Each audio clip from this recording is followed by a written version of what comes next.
याच्यावरती स्पष्टीकरण काय आहे? बरोबर बघा, सदरचं जे बीड शहर पोलीस स्टेशन आहे हे नव्याने बांधण्यात आलेलं आहे आणि साधारण 1 ते 1.5 महिन्यापूर्वी आम्ही जुन्या पोलीस स्टेशन मधून या नवीन पोलीस स्टेशन मध्ये स्थलांतरण केलेलं आहे. सदर पोलीस स्टेशन मध्ये बऱ्याचशा ज्या पोलीस अधिकारी अंमलदारांसाठी ज्या बेसिक सुविधा आहेत त्या सुविधा सुद्धा अजून पुरवणं चालू आहे. या ठिकाणी जे आरोपी आहेत त्या आरोपींसाठी जे गार्ड असतात त्या गार्ड हे 24 तासासाठी असतात आणि त्या गार्डला रेस्ट मिळावी यासाठी आपण काल काही गार्डने आमच्याकडे मागणी केली होती की आम्हाला रेस्ट करण्यासाठी रेस्ट रूम तर आहे परंतु पलंग नाही आहेत, तर त्याची सोय करावी.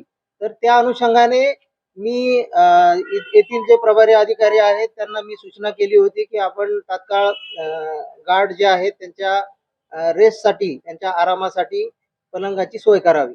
तर हे मुख्यालयातून शासकीय जे पलंग आहेत ते मुख्यालयातून आमच्या गार्डसाठी आम्ही इथे आणलेले आहेत. ट्विट देखील करण्यात आलेले आहेत ते बाहेर. पलंग जे आलेले आहे त्याच्यावरती लिहिलेलं तर आहे बेड स्टिक असं कार्यालय असं ते त्याच्यावरती, पण आरोपी इथं आल्यानंतर ते पलंग का आले असाही प्रश्न उपस्थित केला जातो. राजकीय नेत्यांपुढे उपस्थित केला जातो. हा योगायोग आहे की मग हा निव्वळ योगायोग आहे.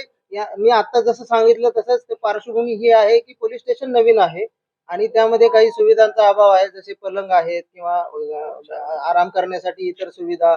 तर ते आपण जशी आपल्याला कर्मचाऱ्यांकडून जशी मागणी झालेली आहे त्याप्रमाणे आपण त्यांना पुरवणं हे आमचं वरिष्ठ अधिकारी म्हणून आमचं कर्तव्य आहे. सर, आरोपीची संख्या 5 आहे असं या ठिकाणी आलेले, त्यामुळे देखील या ठिकाणी संशय व्यक्त केला जातो की आरोपीसाठीच हे कुठं ना कुठं पलंग आहे.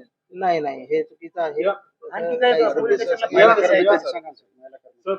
एक इथं 5 पट आणले होते त्यामधला 1 पट मध्ये नेलेला आहे आणि 4 बाहेर. तो एक कोणासाठी नेलेला आहे?